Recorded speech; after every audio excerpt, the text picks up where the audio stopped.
Welcome to the Real Estate Crowdfunding Show, syndication in the digital age at gowercrowd.com, where today I am delighted to bring you David Bodamer, who is Executive Director, Content and User Engagement at the National Real Estate Investor, NREI, an online media company that you probably already know, and even if you do not, you're about to in today's episode. Adam Gower here, and to contextualize who NREI are, check this out. They focus exclusively on the commercial real estate industry, have nearly 250,000 unique website visitors a month, over 750,000 page views per month, and over 115,000 audience database.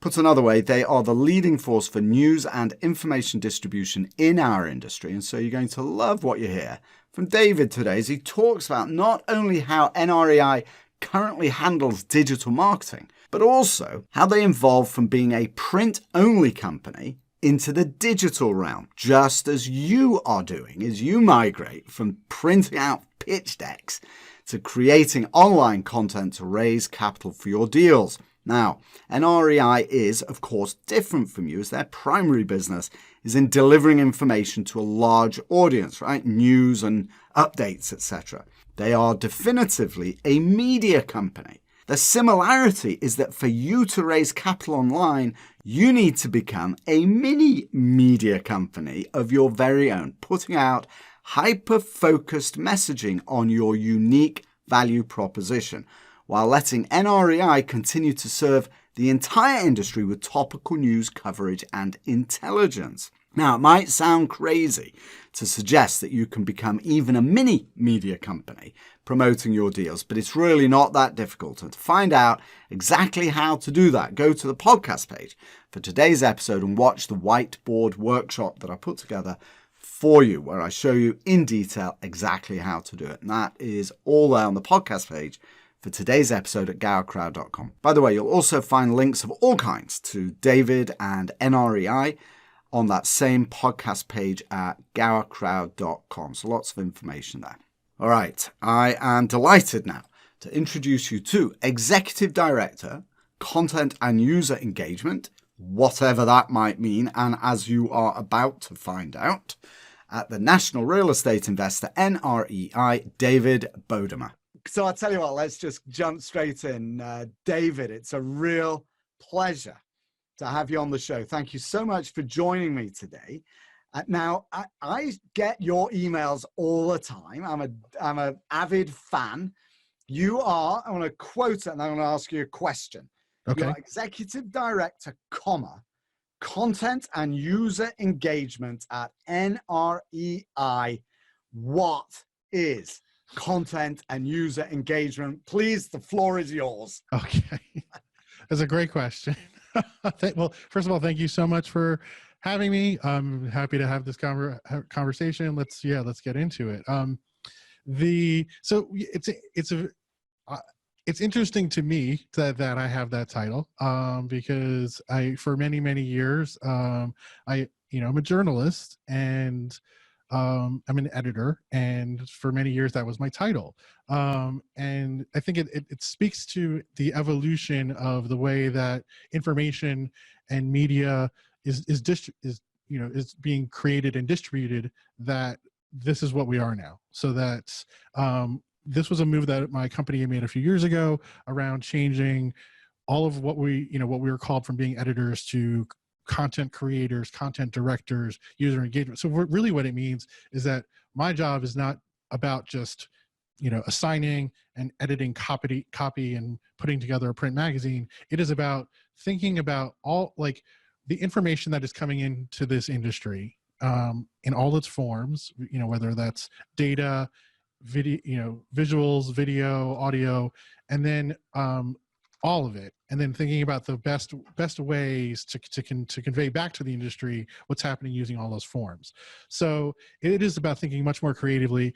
I think one way I think about it is that in the past we basically just had the same solution for covering this industry, which was to write a certain number, write 500 words, write 1,000 words. Everything is the same. You just have to fill a certain amount of space, no matter what the story is. And then you throw a picture on it and you're done. That's not really that's not engaging. That's also not the best way to tell stories. So now you're starting to use some really important trigger concepts that lie behind this idea of what is content, right? And actually, while you were saying that, I was carefully typing out a question so I don't forget. But then you use the word story, and it is about stories, isn't it? It's about telling stories, not the kind of story. Well, so let me ask you, as a journalist, as a journalist who's been in the business for a long time, predating digital world, presumably, especially at NREI, when it was a paper magazine, literally a paper magazine. Right. It used to be said that you would have a story, right? That was a 500 or 600 word article. But has the concept of what a story is also evolved in any way since going from print to digital? Absolutely. I think it's changed in a lot of ways. Because it goes from being just maybe there being a couple of different story forms, news analysis or like deal coverage and just pretty straightforward, to now we think along. I'm constantly thinking about, maybe you don't need 500 words to tell this, and instead you need 3 charts and like 3 bullet points, and that's actually the important takeaway for the industry. And instead of trying to just, I think in a lot of ways print, it's a great medium because you can do a lot visually with it, and you can, you look at it, you feel it, you got it in your hands, it's tangible, but it's also very limiting because it's like everything has to fit these certain like parameters, whereas digital allows you to embed social, to create things that are more interactive, create interactive graphics, to use video when you need to use, to do podcasts, to do this kind of thing. And I think that's it is about thinking about how to do, all of that, and which media is which strategy is the most appropriate given the information that you're working with. So, we do a lot of repurposing of third-party research. We also do some of our own proprietary research. And so I'm a big proponent of just having a lot of charts and embedding interactive charts in our stories as much as we can, because I feel like, this is a data industry, it's a numbers industry. So using those so that it's not just like, I think one of the things that drove me crazy years ago when we didn't have this capability is that, like, there'd be a cap rate report that would come out, and then what we would do is you spend 500 words describing what basically a chart looks like. So it's like, this moved up 20, this moved up, this moved down, this moved up. And that's what the stories were. And it's like, you have to break. So like, there's been a lot of breaking of those habits, which is, you don't need to. It's funny you should say that, David, because I'm just in the final throes of editing my next book, and I've got these charts in there. And I'm finding myself having to put a paragraph underneath that describes what is patently obvious in the chart, but doing it in a way that maybe isn't quite so obvious. I don't know, but I get your point. Let me ask you this. So you've been at NREI for long enough to remember when it was a print magazine, and you have evolved, or you've been there through this evolution and this change to the digital world. And that is a world in which most real estate developers and sponsors, they live in, right? The legislation or regulations prohibited them from soliciting to raise money online. So they had to do it in person. So they've never had this ability to deal with the digital space. So describe to me what it was like, this shift from print to digital world for your company, which is an old established company, isn't it?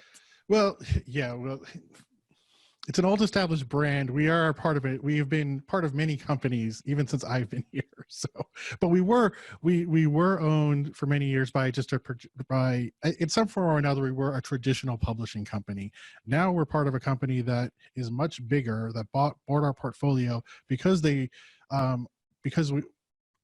our brand doesn't do it, but many of our other brands have events, have data products, have other things going on, so that what we do is there's like now kind of a complementary suite of different kinds of products, depending on the brand. So for National Real Estate Investor in specific, for many, many, many years, probably for 50 years at least, it was a monthly magazine, and that was basically it. I don't remember the exact year that, oh wait, we have to do this thing called a website started. But for the first years, it was, the website was just, let's put like the magazine stories online, but we're still just doing the magazine. And then at some point it's like, well, maybe we should start having a couple extra stories a week, or maybe we should start sending a weekly newsletter. And now all of that is completely reversed, where what we are is a publication that covers the industry on a daily basis through our website with daily newsletters, promoting things on social. And then, every so often we throw together a magazine, at this point, I think we do it 8 or 9 times a year, and then a couple of additional supplements. But largely everything that's in the magazine is stuff that's been online first. And it's just, we kind of take the best of the web or a couple of the more feature-oriented things that we've done for the month, throw them in a layout, and send it out to the print subscribers. But most people, because one of the things about this industry is that there still are a lot of, folks in this industry who are in their 50s and 60s who are still pretty devoted to the print product. But I think part of like what I think about what we're doing is both serving the traditional established audience, but then also you got to serve the new audience who is not looking for that magazine, every month. So again, it's flipped the content flow. It's flipped how we cover things, and it's meant a lot of evolving and adapting over the years, over just like what my daily and weekly workflow looks like. Well, I was actually just about to ask that. How has it changed your daily life? When it was extremely print centric, we had this kind of monthly cadence where it was for, a couple of weeks, you're doing a lot of you're doing a lot more. Everything was much more long, not everything, but a lot of things were more long form, 2,000, 3,000 word piece articles that you spent a much longer amount of time reporting and editing and then laying out with illustrations. And these things are, filling 4 or 5 pages in the magazine. Now that's, not really, we're churning copy daily. So, we have to put out, there's still some reporting time that goes in, but it's nothing like that. And then also, like on a monthly basis, then there'll also be this period, basically like a period where we're doing a lot of reporting and editing. Then like the period where you get the actual layout of the, how many pages do we need to fill? What's the layout going to be? And this intense, 1 week period of print production where we're working late nights, and especially, there'd be some issues like the issue that went to ICSC every year that would be like 300 pages, where it's like weeks and weeks and weeks of just print production, working late nights, and then you finish the issue and you basically like have like a party because this giant project is done. And now it's like, no, it's just this daily churn, and then kind of we get to the when we have to kind of like do these print issues, and it's more just like, all right, just flow the copy, that's been there. Is there anything that's changed dramatically since we published this? Has this deal that was pending closed? Make sure that it's all up to date. Just kind of copy fit it, get it all packaged up, and get it out the door. But it's a much more much less time consuming process to do that part of it, and more and to me the flagship publication is the website now, and it's not the magazine anymore. And so are you less or were you more deadline driven with the print, or is it less so now? It's just more of a kind of a constant drumbeat.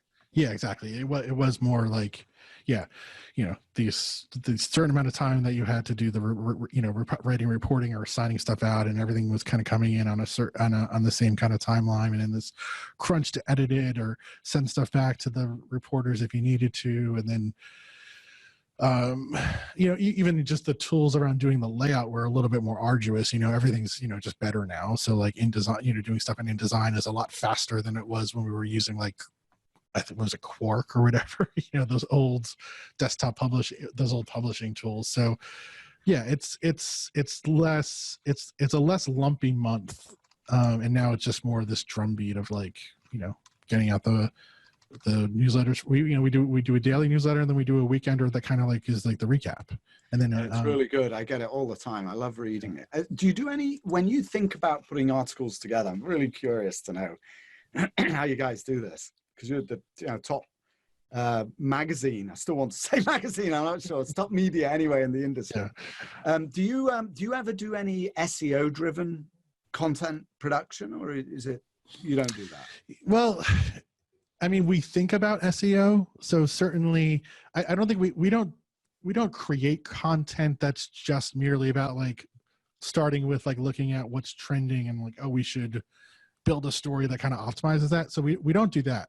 But what we definitely do when we're looking at articles, we think about how making sure that they've got like the right terms and that it's going to look right in Google and it's got the right number of characters so that, the full headline will appear and the full description won't get cut off. So we there is some optimization that occurs in when we're posting articles. We also think about the number of links that we're putting in and external links and versus internal links. So there is a bit of an SEO process to it, but we don't do the thing that, like where we like, you don't create story outlines based on what people are researching or looking for on Google. Right. Okay. And then, so how do you get content? Do you have in-house journalists, freelancers, guest posts? I mean, how do you get content? How do you create the content? All three of those. That's exactly right. So yeah, we have three, including myself. There's 3 in-house editors. Varying levels of people that are more focused on production, just producing content versus editing and strategizing. Then we have a team of freelancers that we use that are giving us content every week. And then we do accept submitted bylines. So we have a couple of also regular columnists, although that kind of ebbs and flows and not as much as we used to. Is that by design, or just because people say they'll present something every month and then don't? Basically, there's definitely my experience with columnists over the years, or industry columnists, is that people have like ideas for about 10 columns, and then after they do those 10, they have a hard time coming up with like new ideas. So then it's like suddenly it's like, can I do my column quarterly now, or That's right.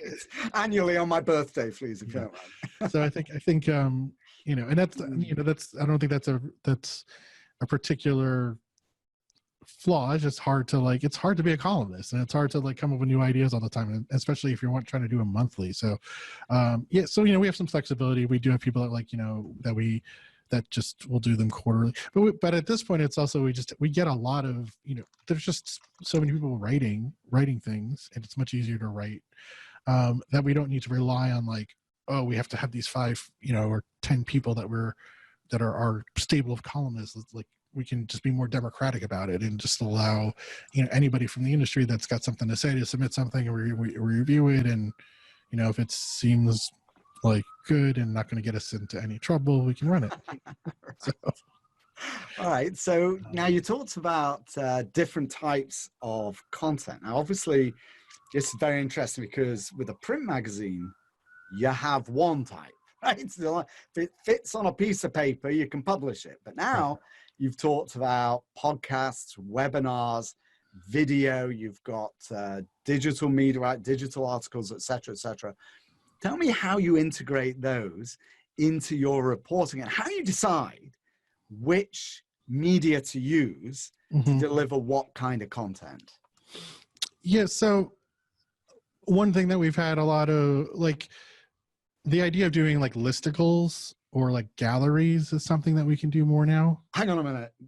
What's a listicle? A listicle is, what's the gallery? It's a gallery. So one thing that we like to do is, there's so many reports in this industry that talk about the top 20 markets for multifamily development this year, and the top 15 industrial markets, or the top 20 cities that people are moving to, and like that's, which have a little bit of data to them, that we could just do a nice gallery with. So you just kind of, that way people can kind of page through, see the pictures of the city, or pictures of the report with a little bit of data in it, and it's just a way to digest that information. I've always thought that the reason that you did those, now that I know what you're talking about, you click through, is because it is interesting. Oftentimes you kind of want to know, like, who's in this list. And because it's not on one page, you can't get through it super fast. You have to stay on. I've always struck me that isn't that an SEO strategy to keep people on the website? It definitely plays into it. And it's also about, generating additional impressions and all that kind of stuff. So I think generating some extra page views, so yeah, I think it is both, I think, a strategy for building our metrics, but also I think, it's a nicer way to take in that information than if we just put like those list of 20 cities in a text block with like no imagery. That's kind of boring. Right. So I see. Yes, that's an interesting point you make there. Yeah, it is actually a nice way of consuming it. Sometimes I find it I just want to see the list. Give me the top 10 on one page. That's all I want to see. Who is it? I would love to find, one thing is like if you ever look at Business Insider, like they have because they do a ton of galleries too, but they do have the capability to like do a single page view so that you can like either page through it or just see all the slides and scroll through it. I would like that functionality. To be honest. Well, I'll tell you what, find me a contact over there. Yeah. I'll do a podcast with him and ask him how he does it, and I'll let you know. I mean, it's not, I don't think there's any, it's just a question of, there are these different content management systems, and, ours just really doesn't have that support, but it's something we've asked for. Because I do get that from a user perspective. You don't necessarily want to, sometimes it's nice to click, and sometimes it's like, I just want to see it. See the whole thing. So anyway, you were talking about podcasts and webinars, and it's interesting, right? From a print magazine. Tell me about those. And just doing some like more audio and visual formats too. I mean, again, it's just about, I think, because sometimes it's also about conversations, right? So it's not, rather than like an article is good, or when you're kind of analysis, if you want 1,000 or 1,500 word piece that's more analytical that you want to sit down and read.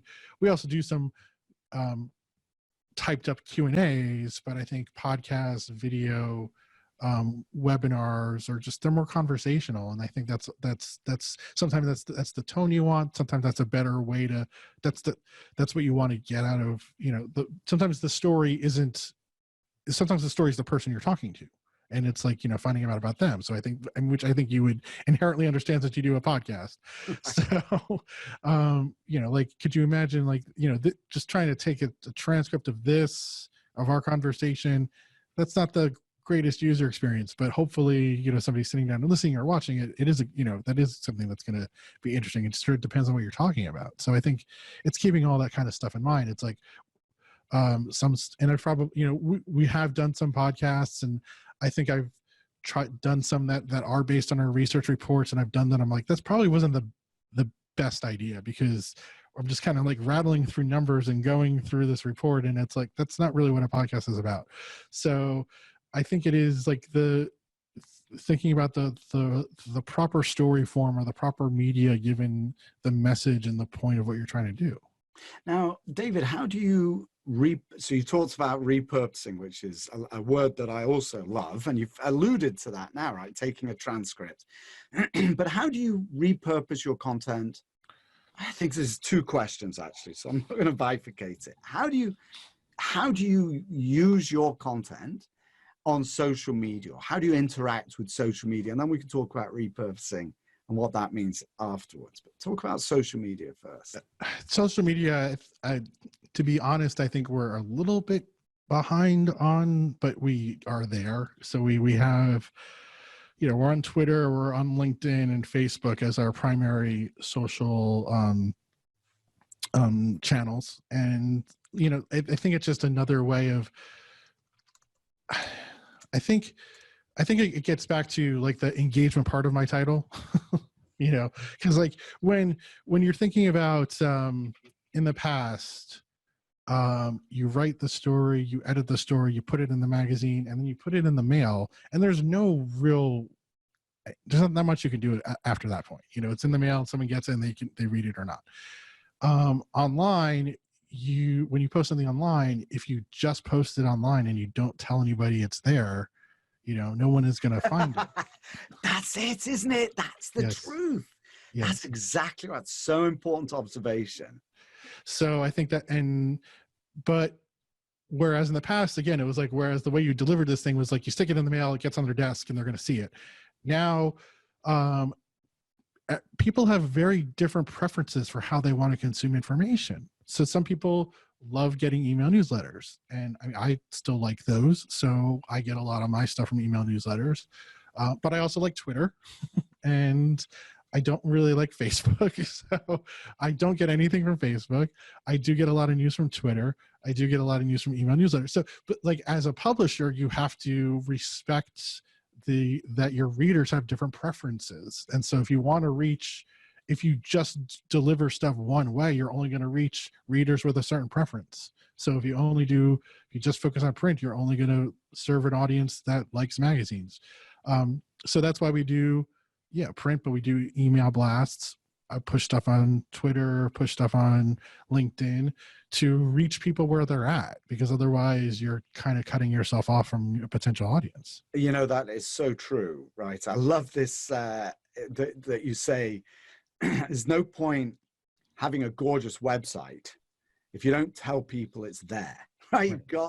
You have to engage. And the only way to do that, well, there's a few ways, but one of the best ways is to go out on social media with the content that you've actually put on your website. So that begs the question, how do you decide what to put on social media? Oh, we just put everything on. You do? Do you really? You just rotate that, like every article? With a link back to the website? Yeah. Oh, good for you. That's exactly what we do as well. That's fabulous. So, but you have a digital. So what are your revenue? What's your revenue model then? You got to print. You got to subscribe to the print. That's a fee paid thing. Can't make it. It's not fee. Subscription. We're like B2B media is. Now there's another question of whether this was a good idea, but about sometime in the 70s. Up until the 70s, B2B media worked business-to-business media worked exactly the same as consumer media, which was that people paid for subscriptions, and then you also had some advertising to supplement the revenue. At some point, B2B media decided that subscription revenue was not as important as having a qualified audience. So rather than just like giving the publication to anybody who was willing to pay for it, instead it would be better, let's just not have a subscription, but to get these magazines you have to prove that you're in the industry. So in the past that was done through things that were called qualification cards that you had to fill out that said, this is my job title, this is what I do in the commercial real estate industry, and this is my basically all this kind of stuff. And then it's like, if you did that, then like you were able to get the magazine. And then the selling proposition for revenue was to go to companies that wanted to reach a commercial real estate audience and say, we have 50,000 people that get this magazine, and they are 100% people that are in the industry, that are qualified every year, that are, this is a valuable audience. And so you're selling this audience by, controlled circulation that's going to people that matter, who will engage with your advertising. And that's still basically the model, except that now, rather than just having the print qualification cards, it's the same thing. Like, that's why we ask for, when people sign up for our newsletter, you have to fill out, a whole form, that's basically the modern version of the qualification card. But then the other, side of the revenue model is that rather than just being, when it's a print magazine, there's, you could take on an ad. That's your option. That's with being more digital. Now we have far more services to offer to potential clients about how to, how they could reach. You could still just do it, you can do a display ad on our website, but you can also do a targeted mailing, and we can do custom newsletters with you. We can do white papers with you where we help, we develop research alongside you. You can do content marketing where you place, and it's very clearly labeled on our website, but it's like sponsored content that appears on the website in our newsletters.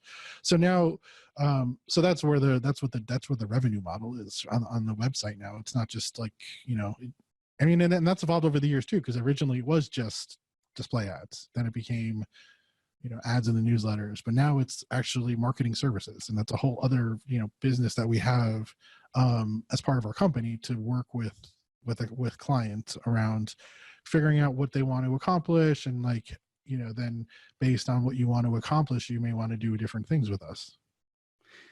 It's really interesting. I'm taking a few notes to ask you after we go offline. Potential future partnerships here. Let me ask you.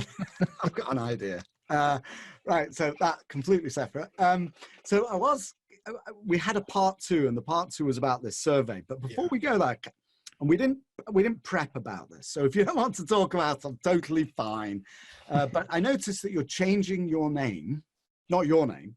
But you're changing to Connect with a K 365. And I just wanted to ask you about the importance of branding when you're in the digital space.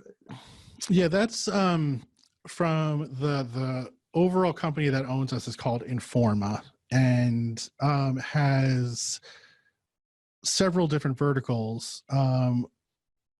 One of them is, Informa exhibitions, for example, which is where most of the brands that have very large trade shows live.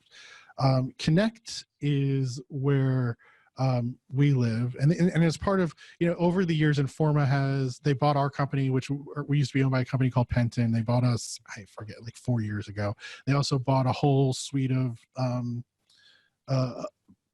portions of Hanley Wood and UBM, which I don't know if these names mean anything to people in the industry, but they are, because we always find too is that like people know NREI, but they don't really know who, like, but if you look next to NREI, there's another name, and that name at one point was Prime Media, and then it was Penton, and now it's Informa, and that's the company, that's the bigger company that we're part of, which may and a lot of times people don't even realize they're working with our company in multiple ways, and they don't even realize. Like within commercial real estate, for example, Informa also owns like the Green Build show. So like, and they also own, we have a series of commercial real estate events in Canada, which are not National Real Estate Investor, but they're part of Informa. So, there's this way there, and we've always just found that as a thing over the years that people, they know the brands, but they don't necessarily know the company. So the Connect thing is part of the Informa company, where the Connect division includes a lot of other brands in other industries that are like ours, the national real estate investors of different industries, as well as events that are not big trade shows, but like more of like the 300 to 500 person networking and high level content events. And those are a lot of financial events, a lot of some technology events and some things like that. So I think the Connect rebranding was part of, as Informa has rationalized these series of mergers and put people in the right place. It's like, so there's Informa Connect, there's Informa Exhibitions, Informa Intelligence, there's an academic publishing arm that has a different name that I'm forgetting off the top of my head, but that's where it is. That's all right, got it. So let me ask you now about this one topic that we talked about. We've got this. We've talked a lot about my business, but like, we haven't talked, like, we can talk about now some of the stuff we've covered. Yeah, well, actually, so one of the things that I was going to ask you, and we talked about right at the beginning, was these amazing surveys that you guys put together. You've alluded to these a couple times, and there's one in particular. I know I could talk to you for hours, but I'm looking at how much time we've already been on. So let's get to this quickly. Otherwise, it could be too long a show. People be nodding up. The one guy that's listening would be falling asleep. But you've done a survey recently on the commercial real estate industry's view of Donald Trump. Yes. And I am very interested in that, not because I have any expressed view, any expressed political views. I stay away from that. But what's interesting to me is that this is the first time we've had, as far as I know, a president who is a commercial real estate professional. Yeah, So unless George Washington did some like shopping center development on the he side. was, yeah. George Washington was a land surveyor, I think, Yeah. wasn't he? That right? So, but you know, bringing it into the modern era, right? The digital world. Yeah. So I read the review, and I'll put a link to it if you like in the show notes for today. I'd be happy to do that. It's a very interesting study. But what I'm interested in hearing from you as a, hang on, let me get it right, content and user engagement guy, not an editor or a journalist, for heaven's sake. But in that role, I've always wondered, does the commercial real estate industry relate to Donald Trump in any way as a president who is running the country as a real estate guy, right? Like if anybody who was a real estate professional was given that job, would they do it the same way? Any thoughts on that? I mean, based on the response to the survey, that, you know, because we've done the survey 5 or 6 times since he became president. And I mean, there's 2, I think, important caveats about our audience. One is we ask, you know, how do you identify politically, and much more Republican, self-identified Republican than Democrat, and then a healthy dose of people that also identify as independent, but much more heavily Republican than you would find in a general population. And also the industry obviously skews to be, you know, older white men, you know, so given that those are your caveats, the reception to Trump is very interesting, because I think early on in some of the surveys we did, we found it more mixed and even slightly negative. Once the tax reform got done, then pretty consistently he's had higher approval in the industry. So I think, and then I think, you know, that piece of legislation certainly, I think, both just on the tax policy level, but because it brought with it the opportunity zone legislation, and then some stuff around some other things that are just favorable to investment in general. That's a very important thing to the industry. So I think, like, there's the question of how is Donald Trump a president for the industry versus then what might you think of him personally, or what might you think of some of these other issues that don't touch our industry as much. And I think those are two, what we find in the surveys are those are two separate questions, because we might find that people, even within, you know, industry, even within people that are more Republican, still don't approve 100% of everything he's doing. There's been some trepidation around, we asked like this time, you know, whether they approved of how much he's kind of pushed Powell to lower interest rates and whether they agreed with that. And a lot of people, while they like a lower interest rate environment, don't necessarily like the president influencing the Fed. So, you know, we get that in some of the open-ended comments. So I think, but by and large, and I think there's also the other issue that's come up a bunch of times is infrastructure, and the fact that nothing has really happened there, and people saw that as a potential really positive thing that could have happened for the industry, especially since the ways that it had been sketched out originally were more about you bringing in the private sector to be part of that process, and that never came to pass. So I don't know, I'm kind of rambling a little bit, but no, I'm absolutely fascinated by what you're saying. It's extremely interesting, and I'm glad that you're making it succinct like this. And I'm going to repurpose this and not do written on this, but I'm going to capture what you just said in a video. It's probably why I was blanking over with my eyes. I was thinking, I'm going to do a video. I'm going to send it to my entire list of just what you just said then. So don't worry, I think you were spot on. So I'm going to ask you something else now on that same topic, and I'll also distribute in the same way. And I do try to make these podcasts evergreen, but we're talking about a snapshot in time of a certain presidency, and, you know, in the year, 2 years time, it could be different. Right. So same thing, I'm going to dive in and ask you your opinion as somebody who is a professional news, you know, journalist or consumer. What you think the coronavirus overlay of the presidency, and as we move into this next year, this election year, what do you see is going to be happening over the summer as we move towards the election? God. Seriously, I mean, it's an important question. People want to know. I scratch my head all the time about this, right? Yeah. Like, what is the impact going to be on commercial real estate? Yeah, it's going to be, but it's just, it seems like we're at such a precarious moment to know what's going to happen. I mean, because right now, because there's also with the coronavirus, I mean, this is just entirely based on like, what I'm reading and hearing, since I, the being the caveat.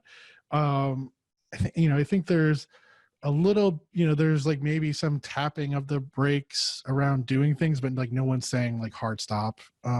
There's also some sense that when we get to, generally with these kind of viruses, they aren't as bad in the summer months. So there's this potential that we're kind of like riding a bit of a wave on it, but that it could be, less of an issue in the summer, and then maybe some of the stuff that's being paused resumes again. The thing that worries me, so I guess there's the question of whether there is activity that's being delayed or activity that's not going to happen. Like, for example, a lot of these trade conferences, like some of the shows that my company is doing, are being postponed. So are these actually going to happen in 6 months, or are they basically just a wash for this year? And then what is the impact then, and in our sector, what's the impact? That convention business is huge for hotels. It's huge for, deal making, so if we're going to be affected by it, then we'll see. And then as for the election itself, I mean, it's hard to say who's going to win.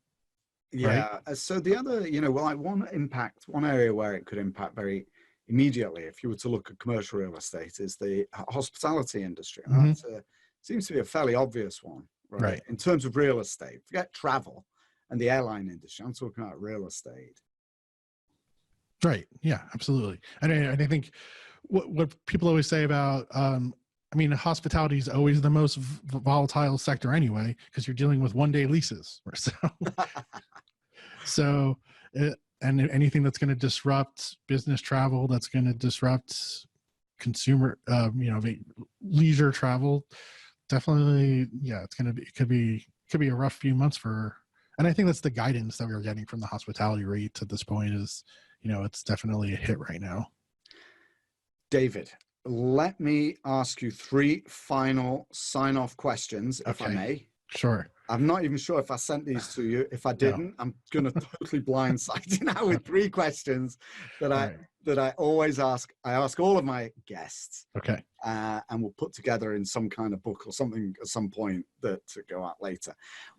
So for somebody who is going online, is thinking about syndicating their real estate deals online, who's never done that before, what's the most important thing they should keep in mind about going online? I think I might just echo what I said earlier, which is that just putting a thing online doesn't guarantee anybody's going to see it. So you have to work really, really hard to figure out how to actually cut through the noise. And especially given that the pace and the volume of stuff that's coming online is always getting faster. So, from our perspective as somebody covering the industry, like people used to call not just us, but just general, the commercial real estate magazines, like the Bibles, because like every month, like this is how you found out about the industry. Like that is so far from being true anymore, because we're not only just competing with each other, but we're competing with real estate firms who are putting out their own content and our publishers in their own ways. So, that's a lesson that's my takeaway from that process, which is that in the past you could kind of take it for granted that, there's only a certain amount of, there's a much narrower band of information, and it's much easier to get attention. Now there's this very wide band and you're competing with everybody. So you're going to have to work really hard to kind of, get in front of people's eyes. Fascinating. So actually that dovetails into my second of 3 last questions. What has been the hardest lesson you've learned online personally? Tough lesson. Um, I think in addition to what I just said, also that you have to, you can never, you can't rest on your laurels, you know, that like just because you had a certain reputation or did something, you know, did a particularly good story on one day or, you know, 1 week or 1 month, it's like you have to keep doing it, you know, like people are going to forget it again because of just like the amount of information that's out there. So you have to keep, if you're good, you have to keep being good, and you can't just, you know, lean on past successes for very long. I don't know why it reminds me of an anecdote or an idea that was expressed to me by a chairman of one of the major studios when I ran Universal Studios in Asia Pacific. But he said, yeah, it's you are only as good as what you did today. He said in Hollywood, he said, if somebody dies, they'll say, oh, he was such a nice guy. It was such a nice guy. And then the next day they'd say, who? Yeah. It's like, what? Only as good as your last story, right? Yeah. And within that, it also used to be like your story had some shelf life in the past where it's like, you know, you did this thing for, you know, monthly magazine, you know, great cover story. It's like people might think about that for a couple of weeks. Now it's like you do as good a story right now and it's good for a day, if that. All day, if you're lucky. Yeah. All right, last question, David. Thanks so much. Your personal key daily habits online to keep you successful and active online. I still use like a newsreader, so I still have a bunch of RSS feeds that I go through constantly. So that's one way. I mean, it's partly just I kind of feel like I have a certain way of consuming information, and one it's like the newsletters I like, RSS feed of publications I like, and then kind of Twitter as my main and LinkedIn, which is I've kind of come to appreciate more even just in the past few months. But like it's like kind of having your own, like my own curated ways of consuming information that I've grown to prefer. Fabulous. David Bodamer, Executive Director, Content and User Engagement at National Real Estate Investor. Thank you so much for being on my show today. Thank you. Thank you so much. I really enjoyed it.